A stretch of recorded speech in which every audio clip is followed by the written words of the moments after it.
ನಮಸ್ಕಾರ. ಒಂದು ಸಂಸಾರ ಹೇಗಿರಬೇಕು ಬನ್ನಿ ನೋಡೋಣ. ಎಲ್ರಿಗೂ ಸಂಸಾರ ಸುಖವಾಗಿರಬೇಕು, ಸಂತೋಷವಾಗಿರಬೇಕು, ಆನಂದವಾಗಿರಬೇಕು ಅಂತ ಎಲ್ರಿಗೂ ಇಷ್ಟ ಇರುತ್ತೆ. ಆ ಸಂಸಾರ ಸುಖ ಸಂಸಾರ ಅಥವಾ ಆನಂದಮಯ ಅಥವಾ ಸಂತೋಷಮಯ ಸಂಸಾರ ಆಗೋದು ಯಾವಾಗ, ನಾವು ಅದಕ್ಕೆ ಏನು ಮಾಡಬೇಕು ಅನ್ನೋದನ್ನು ನೋಡೋಣ ಬನ್ನಿ. ಒಂದು ಚಿತ್ರದ ಮುಖಾಂತರ ಸಂಸಾರ ಹೇಗಿರಬೇಕು ಅನ್ನೋದನ್ನು ಅರ್ಥ ಮಾಡ್ಕೊಳ್ಳೋಕ್ಕೆ ಪ್ರಯತ್ನ ಮಾಡೋಣ. ಇಲ್ಲಿ 3 ಸರ್ಕಲ್ಗಳು ನೋಡ್ತಾ ಇದ್ದೀರಾ. ಈ ಸರ್ಕಲ್ಗಳು ಇದನ್ನು ಅಪ್ಪ ಅಂತ ಅಂದ್ಕೊಳ್ಳೋಣ. ಈ ಸರ್ಕಲ್ನ ಅಮ್ಮ ಅಂತ ಅನ್ನೋಣ. ಈ ಸರ್ಕಲ್ಲು ಮಗ ಅಥವಾ ಮಗಳು. ಸಾಮಾನ್ಯವಾಗಿ ಎಲ್ರಿಗೂ ಒಂದು ಮಗು ಇರುತ್ತೆ, ಅದಕ್ಕೆ ಒಂದು ಸರ್ಕಲ್ ಬರೆದಿದ್ದೀನಿ. ಹೆಚ್ಚಿಗೆ ಇದ್ದರೆ ಹೆಚ್ಚಿಗೆ ಸರ್ಕಲ್ ಹಾಕ್ಬೋದು. ಆಮೇಲೆ ಸರ್ಕಲ್ ಅಂತ ಅಲ್ಲ, ಯಾವ ಶೇಪ್ ಬೇಕಾದ್ರೂ ಹಾಕ್ಬೋದು. ನಾವು ಗುಂಡಗಿರೋದ್ರಿಂದ ಗುಂಡಗಿರೋ ಸರ್ಕಲ್ ಹಾಕಿದ್ದೀನಿ. ಇದು ಅಪ್ಪ, ಇದು ಅಮ್ಮ, ಇದು ಮಗಳು. ಇಲ್ಲಿ ನೀವು ನೋಡ್ತಾ ಇದ್ದೀರಾ, ಈ ಕೆಲವು ಭಾಗಗಳು ಓವರ್ಲ್ಯಾಪ್ ಆಗಿದೆ ಸರ್ಕಲ್ಲು. ಇಲ್ಲಿ ಇವೆರಡು ಸರ್ಕಲ್ ಓವರ್ಲ್ಯಾಪ್ ಆಗಿದೆ, ಈ 2 ಸರ್ಕಲ್ಲು ಇಲ್ಲಿ ಓವರ್ಲ್ಯಾಪ್ ಆಗಿದೆ, ಇವೆರಡು ಇಲ್ಲಿ ಓವರ್ಲ್ಯಾಪ್ ಆಗಿದೆ. ಈ ಜಾಗದಲ್ಲಿ, ಈ ಮಧ್ಯದ ಜಾಗದಲ್ಲಿ ಎಲ್ಲ 3 ಸರ್ಕಲ್ಗಳು ಒಂದಕ್ಕೊಂದು ಓವರ್ಲ್ಯಾಪ್ ಆಗಿದೆ. ಈ ಜಾಗ ಇದು ಎಲ್ಲ 3 ಸರ್ಕಲನ್ನು ಓವರ್ಲ್ಯಾಪ್ ಆಗಿದೆ.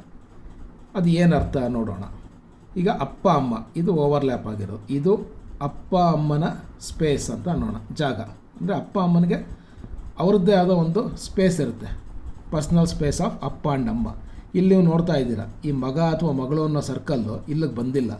ಅಂದರೆ ಮಗಳು cannot enter into this space. ಇದು ಅಪ್ಪ ಅಮ್ಮಂದು ಪರ್ಸ್ನಲ್ ಜಾಗ. ಅವರು ಏನೇನೋ 108 ವಿಚಾರಗಳಿರುತ್ತೆ, ಅದು ಮಗಳು ಗೊತ್ತಾಗೋದು ಬೇಡ ಅಂತ ಅವ್ರಿಗೆ ಇರುತ್ತೆ.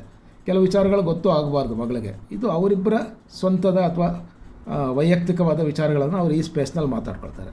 ಇನ್ನು ಈ ಜಾಗ, ಇಲ್ಲಿ ಅಪ್ಪ ಮತ್ತು ಮಗಳು 2 ಓವರ್ಲ್ಯಾಪಿಗೆ ಇದೆ ಈ ಜಾಗ. ಇದೆರಡರಲ್ಲಿ ಅಪ್ಪ ಮಗಳು ಬೇಕಾದಷ್ಟು ವಿಷಯಗಳನ್ನು ಮಾತಾಡೋದು ಅವ್ರು ಏನೋ ಇರುತ್ತೆ ಅವರವ್ರದ್ದು.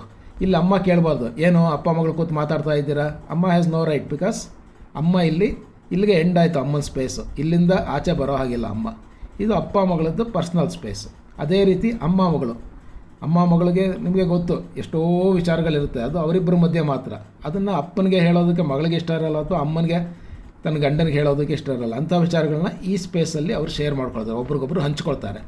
ಅಪ್ಪನ ಜಾಗ ಇಲ್ಲಿಗೆ ಎಂಡ್ ಆಯಿತು, ಅಪ್ಪ ಇಲ್ಲಿಗೆ ಇಂಟರ್ಫಿಯರ್ ಆಗೋ ಹಾಗಿಲ್ಲ. ಅದು ಇವ್ರ ಪರ್ಸ್ನಲ್ ಸ್ಪೇಸ್. ಹಾಗೆ ನೀವು ನೋಡ್ತಾ ಇದ್ದೀರಾ, ಈ 3 ಪರ್ಸ್ನಲ್ ಸ್ಪೇಸ್ಗಳು ಸಪ್ರೇಟ್ ಆಗಿದೆ ಮತ್ತು ಈಕ್ವಲ್ ಆಗಿದೆ. ಇಲ್ಲಿ 3 ಒಂದಕ್ಕೊಂದು ಓವರ್ಲ್ಯಾಪ್ ಆಗಿದೆ, ಅಂದರೆ ಒಂದಕ್ಕೊಂದು ಹೊಂದ್ಕೊಂಡಿದೆ. ಇಲ್ಲಿ ಈ ಜಾಗದಲ್ಲಿ ಅಪ್ಪ ಅಮ್ಮ ಮಗಳು ಎಲ್ಲರೂ ಅವ್ರ ವಿಚಾರಗಳನ್ನ ಹಂಚ್ಕೋಬಹುದು, ಅವ್ರ ಡಿಸಿಷನ್ಸ್ ತಗೋಬೋದು. ಇಡೀ ಸಂಸಾರದ ಬಗ್ಗೆ ಯಾವ ಡಿಸಿಷನ್, ಲೈಕ್ ಈಗ ಮನೆ ಕಟ್ಟೋದಿರ್ಬೋದು ಅಥವಾ ಮದುವೆ ವಿಚಾರ ಇರ್ಬೋದು, ಅದೆಲ್ಲ ಇಲ್ಲಿ ಶೇರ್ ಮಾಡ್ಕೊಳ್ತಾರೆ. ಅಥವಾ ನೀವು ಯಾವುದೋ ಪ್ರವಾಸ ಹೋಗ್ತಾ ಇರ್ತೀರಾ, ಎಲ್ಲಿಗೆ ಹೋಗೋಣ, ಏನು ಮಾಡೋಣ, ಅದನ್ನೆಲ್ಲನೂ ಅವರು ಈ ಜಾಗದಲ್ಲಿ ಅವರು ಹಂಚ್ಕೋತಾರೆ. ಇದು ಸಂಸಾರದ ಜಾಗ, ಇಲ್ಲಿ ಎಲ್ಲರೂ ಈಕ್ವಲಾಗಿ ಹಂಚ್ಕೊಳ್ಬೋದು. ಇದು ಅವರವರ ಪರ್ಸ್ನಲ್ ಜಾಗ, ಇಲ್ಲಿಗೆ ಬೇರೆಯವರು ಇಂಟರ್ಫಿಯರ್ ಆಗೋಗಿಲ್ಲ. ಹೀಗಿದ್ದಾಗ ಇಲ್ಲಿ ನೀವು ನೋಡ್ತಾ ಇದ್ದೀರಾ, ಈ 3 ಜಾಗಗಳು ಈಕ್ವಲ್ ಆಗಿದೆ, ಪ್ಲಸ್ ಇದ್ರ ಜೊತೆಗೆ ಎಲ್ಲನೂ ಓವರ್ಲ್ಯಾಪ್ ಆಗಿರೋ ಜಾಗನೂ ಇದೆ. ಈ ಸಂಸಾರ ತುಂಬ ಸಂತೋಷವಾಗಿರುತ್ತೆ, ಆನಂದವಾಗಿರುತ್ತೆ, ಸುಖದ ಸಂಸಾರ. ಇಲ್ಲಿ ಇನ್ನೊಂದು ಮುಖ್ಯವಾದ ವಿಷಯ ನೀವು ನೋಡ್ಬೋದು. ಈ 3 ಸರ್ಕಲಲ್ಲಿ ಈ ಜಾಗಗಳಲ್ಲದೆ ಇನ್ನೊಂದು ದೊಡ್ಡ ಜಾಗ ಇದೆ, ಇಲ್ಲಿ ಅಥವಾ ಇಲ್ಲಿ. ಅಲ್ಲಿ ಯಾರೂ ಇಂಟರ್ಫಿಯರ್ ಆಗಿಲ್ಲ. ಅದು ನಿಮ್ಮ ಪರ್ಸನಲ್ ಸ್ಪೇಸ್, ನಿಮ್ಮ ವೈಯಕ್ತಿಕ ಜಾಗ ಅದು. ಈ ಜಾಗದಲ್ಲಿ ನೀವು ನಿಮ್ಮ ಆಲೋಚನೆಗಳನ್ನು, ನಿಮ್ಮ ಸ್ವಂತ ವಿಷಯಗಳನ್ನು, ಅಥವಾ ಏನಂತಾರೆ, ನಿಮ್ಮನ್ನು ನೀವು ಅನಲೈಸ್ ಮಾಡ್ಕೊಳ್ಳೋದಕ್ಕೆ, ಇಂಟ್ರೋಸ್ಪೆಕ್ಟ್ ಮಾಡ್ಕೊಳ್ಳೋದಕ್ಕೆ ಈ ಜಾಗ ತುಂಬ ಜಾಗ ಇದೆ. ಅಂದರೆ ನೀವು ಹೆಚ್ಚು ಸಮಯನ ನಿಮ್ಮನ್ನು ನೀವು ಅರ್ಥ ಮಾಡ್ಕೊಳ್ಳೋದಕ್ಕೆ ಕಳಿಬೇಕಾಗತ್ತೆ. ಆಮೇಲೆ ಇಲ್ಲಿ ಶೇರ್ ಮಾಡ್ಕೊಳ್ಳೋದು ಇಲ್ಲಿ ಅಥವಾ ಇಲ್ಲಿ. ಸೊ ನಿಮ್ಮ ಯಾವಾಗಲೂ always have your own space, personal space. ಮದುವೆ ಆಯಿತು, ಮಕ್ಕಳಾದರೂ ಅಂದ ತಕ್ಷಣ ನಿಮ್ಮ ಪರ್ಸ್ನಲ್ ಸ್ಪೇಸೇ ಇರಬಾರ್ದು ಅಂತ ಆದರೆ ಆ ಸಂಸಾರ ಚೆನ್ನಾಗಿರೋದಿಲ್ಲ. ಆಮೇಲೆ ನಿಮ್ಮ ವೈಯಕ್ತಿಕ ಜೀವನವೂ ಆನಂದಮಯವಾಗಿರೋದಿಲ್ಲ. ಹಾಗಾಗಿ ಪರ್ಸ್ನಲ್ ಸ್ಪೇಸು ಕೂಡ ಇರಬೇಕು, ಅದು ಜಾಸ್ತಿನೂ ಇರಬೇಕು. ಸೊ ಇದು ಒಂದು ಸಂಸಾರ ಸುಖವಾಗಿರೋದಕ್ಕೆ ಈ ರೀತಿ ಇರಬೇಕು ಎಲ್ಲ ಸಂಸಾರ. ಈಗ ಸುಖವಾಗಿಲ್ಲದೆ ಇರೋ ಸಂಸಾರ ಹೇಗಿರಬಹುದು ನೋಡೋಣ. ಇದೇ ಸರ್ಕಲ್ಗಳನ್ನು ಉಪಯೋಗಿಸಿ ಅದನ್ನು ವಿವರಿಸೋದಕ್ಕೆ ಪ್ರಯತ್ನ ಪಡ್ತೀನಿ. ಇದು ನೋಡಿ, ಇಲ್ಲಿ ಇದು ಅಮ್ಮ, ಇದು ಅಪ್ಪ ಅಂದ್ಕೊಳ್ಳಿ, ಇದು ಮಗ ಅಥವಾ ಮಗಳು. ಹಿಂದಿನ ಈ ಚಿತ್ರಕ್ಕೆ ಕಂಪೇರ್ ಮಾಡಿದ್ರೆ ಇಲ್ಲೊಂದು ಡಿಫ್ರೆನ್ಸ್ ಇದೆ, ವ್ಯತ್ಯಾಸ ಇದೆ. ಏನು? ಇದು ಇಲ್ಲಿ ಮಗಳು ಅಥವಾ ಮಗ, ಅಪ್ಪ, ಈ 2 ಸರ್ಕಲ್ಗಳು ಓವರ್ಲ್ಯಾಪ್ ಆಗಿಲ್ಲ. ಅಮ್ಮ ಸರ್ಕಲ್ಲು ಮಗ ಸರ್ಕಲ್ ಜೊತೆನೂ ಓವರ್ಲ್ಯಾಪ್ ಆಗಿದೆ, ಅಪ್ಪನ ಸರ್ಕಲ್ ಜೊತೆನೂ ಓವರ್ಲ್ಯಾಪ್ ಆಗಿದೆ. ಕೆಲವು ಸಂಸಾರಗಳಲ್ಲಿ ಈ ರೀತಿ ಇರುತ್ತೆ. ಇಲ್ಲೇನಾಗುತ್ತೆ, ಅಪ್ಪ ಡೈರೆಕ್ಟಾಗಿ ನೇರವಾಗಿ ಮಗ ಅಥವಾ ಮಗಳ ಜೊತೆ ಏನು ಮಾತಾಡೋದು, ವಿಚಾರ ವಿನಿಮಯ, ಡಿಸ್ಕಷನ್ಸ್ ಏನೂ ಇರೋದಿಲ್ಲ. ಏನೇ ಮಗಳಿಗೆ ಹೇಳ್ಬೇಕಂದ್ರೂ ಅಪ್ಪ ಮೊದಲು ಅಮ್ಮಂಗೆ ಶೇರ್ ಮಾಡಬೇಕು, ಅಮ್ಮ ಅದನ್ನು ಮಗ ಅಥವಾ ಮಗಳ ಜೊತೆ ಶೇರ್ ಮಾಡಬೇಕು. ಇಲ್ಲಿಂದ ಇಲ್ಲಿಗೆ ಹೋಗ್ಬೇಕಾದ್ರೆ ಚೇಂಜು ಆಗ್ಬೋದು, ಬದಲಾಗಬಹುದು, ಏನು ಬೇಕಾದ್ರೂ ಆಗ್ಬೋದು. ಯಾಕೆಂದರೆ ನೇರವಾಗಿ ಇಲ್ಲಿಂದ ಇಲ್ಲಿಗೆ ಹೋಗ್ತಾ ಇಲ್ಲ ಏನೂ. ಅದೇ ರೀತಿ ಮಗ ಅಪ್ಪನಿಗೆ ಅಥವಾ ಮಗಳು ಅಪ್ಪನಿಗೆ ಏನೂ ಇಲ್ಲಿ ಹೇಳ್ತಾ ಇಲ್ಲ. ಮಗ ಅಮ್ಮ, ಅಮ್ಮನಿಂದ ಮತ್ತೆ ಅಪ್ಪ, ಈ ರೀತಿ ಒಂಥರ ಕೊಂಕಣ ಸುತ್ತ ಮೈಲಾರಕ್ಕೆ ಹೋದಾಗೆ ನಿಮ್ದು ಏನೇ ವಿಚಾರ ಇದ್ರೂ ಹಿಂಗಿಂದ ಅಮ್ಮನ ಮುಖಾಂತರನೇ ಹೋಗಬೇಕು.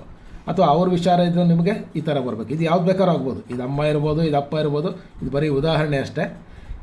ಈ ರೀತಿ ನೇರವಾದ ಸಂಪರ್ಕ ಇಲ್ಲದೆ ಇದ್ದಾಗ ಇವರಿಬ್ಬರಿಗೆ ಜಗಳಗಳು, ಕ್ಲ್ಯಾಶ್ಗಳು, ತುಂಬ ಡಿಫ್ರೆನ್ಸ್ ಆಫ್ ಒಪಿನಿಯನ್ನು ಬರುತ್ತೆ. ಯಾಕೆಂದರೆ ಇಲ್ಲಿ ಒಂದಕ್ಕೊಂದು ಓವರ್ಲ್ಯಾಪ್ ಆಗಿಲ್ಲ. ನೀವು ಅವ್ರನ್ನ ಶೇರ್ ಮಾಡ್ಕೊಂಡಿಲ್ಲ, ಅವ್ರು ನಿಮ್ಮನ್ನು ಶೇರ್ ಮಾಡ್ಕೊಂಡಿಲ್ಲ. ಆಮೇಲೆ ಇಲ್ಲಿ ಇನ್ನೊಂದು ನೋಡ್ತಾ ಇದ್ದೀರಾ, ಅಮ್ಮನಿಗೆ ಎರಡೂ ಕಡೆ ಜಾಗ ಶೇರ್ ಮಾಡಿರೋದ್ರಿಂದ ಅವ್ರ ಪರ್ಸ್ನಲ್ ಸ್ಪೇಸು ಕಡಿಮೆ ಆಯಿತು. ಅಂದರೆ ಇವರಿಬ್ಬರಿಂದ ಇವ್ರ ಲೈಫೂ ಭಾಳ ಕಷ್ಟಕರ ಆಗುತ್ತೆ. ಯಾಕೆಂದರೆ ಇವ್ರನ್ನೂ ಮ್ಯಾನೇಜ್ ಮಾಡಬೇಕು, ಇವ್ರನ್ನೂ ಮ್ಯಾನೇಜ್ ಮಾಡಬೇಕು. ಆಮೇಲೆ ಇನ್ನೊಂದೇನಾಗುತ್ತೆ, ಇವರಿಬ್ಬರನ್ನ ಒಬ್ರಿಗೊಬ್ರು ಸಂಪರ್ಕನೇ ಇಲ್ಲದೆ ಇರೋದ್ರಿಂದ ಇವರಿಬ್ಬರ ನಡುವಿನ ಜಗಳಗಳಾಗಿರ್ಬೋದು, ಅಥವಾ ಏನೇನು ವ್ಯತ್ಯಾಸಗಳಿದೆ ಒಪಿನಿಯನ್ಗಳಲ್ಲಿ, ಡಿಫ್ರೆನ್ಸ್ ಆಫ್ ಒಪಿನಿಯನ್ ಇರ್ಬೋದು, ಎಲ್ಲನೂ ಅಮ್ಮ ಪ್ಯಾಚಪ್ ಮಾಡಬೇಕಾಗತ್ತೆ. ಸೊ ಅಮ್ಮ ಅಥವಾ ಅಪ್ಪ ಇದು ಯಾವುದು ಈ ಥರ ಇರುತ್ತೆ, ಅವ್ರ ಲೈಫು ಭಾಳ ಕಷ್ಟ ಆಗಿಬಿಡುತ್ತೆ. ಇಬ್ಬರನ್ನೂ ಹ್ಯಾಂಡ್ಲ್ ಮಾಡಬೇಕು ಅವರು. ಅದ್ರ ಬದಲು ಇಲ್ಲಿ ಓವರ್ಲ್ಯಾಪ್ ಆಗಿದ್ದಿದ್ರೆ ಹಿಂದಿನ ಈ ಚಿತ್ರದ ಥರ ಎಲ್ಲರೂ ಎಲ್ಲನೂ ಶೇರ್ ಮಾಡ್ಕೊಳ್ತಾಯಿದ್ರು. ಆವಾಗ ಈ ಜಾಗ ದೊಡ್ಡದಾಗ್ತಾ ಹೋಗುತ್ತೆ ಶೇರ್ ಮಾಡ್ತಾ ಇದ್ದಾಗ. ಇಲ್ಲ, ಆ ರೀತಿ ಆಗ್ತಾಯಿಲ್ಲ. ಹಾಗಾಗಿ ಯಾವುದೇ ಸಂಸಾರ ಇದು ಓವರ್ಲ್ಯಾಪ್ ಎಷ್ಟು ಬೇಕಾದ್ರೂ ಆಗ್ಬೋದು. ಕೆಲವು ಸಲ ಜಾಸ್ತಿ ಆಗುತ್ತೆ. ಅಪ್ಪ ಡಾಮಿನೆಂಟ್ ಇದ್ದರೆ ಅಮ್ಮನ ಜಾಗ ಪೂರ್ತಿ ಆಕ್ಯುಪೈ ಮಾಡ್ಕೋಬೋದು, ಅಥವಾ ಮಗಳು ಡಾಮಿನೆಂಟ್ ಇದ್ದರೆ ಅಮ್ಮನ ಜಾಗನೋ ಅಥವಾ ಅಪ್ಪನ ಜಾಗನೋ ಅದೂ ಆಗ್ಬೋದು, ಡಾಮಿನೆನ್ಸು ಆಗ್ಬೋದು. ಅಲ್ಲಿ ಯಾವ ಜಾಸ್ತಿ ಜಾಗ ಶೇರ್ ಮಾಡ್ತಾರೆ they will try to control the other person. ಇಲ್ಲಿ ಅಮ್ಮ is controlled by these two. ಇವರಿಬ್ಬರಿಗೂ ಬೇಕಾದಷ್ಟು ಪರ್ಸ್ನಲ್ ಸ್ಪೇಸ್ ಇದೆ. ಇವ್ರಿಗೆ ಕಡಿಮೆ ಆಯಿತು, ಯಾರಿಂದ? ಇವರಿಬ್ಬರಿಂದ.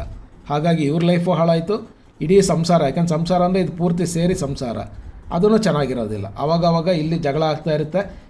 ಇವರಿಬ್ಬರನ್ನ ಮ್ಯಾನೇಜ್ ಮಾಡೋದು ಇವ್ರ ರೆಸ್ಪಾನ್ಸಿಬಿಲಿಟಿ ಆಗುತ್ತೆ.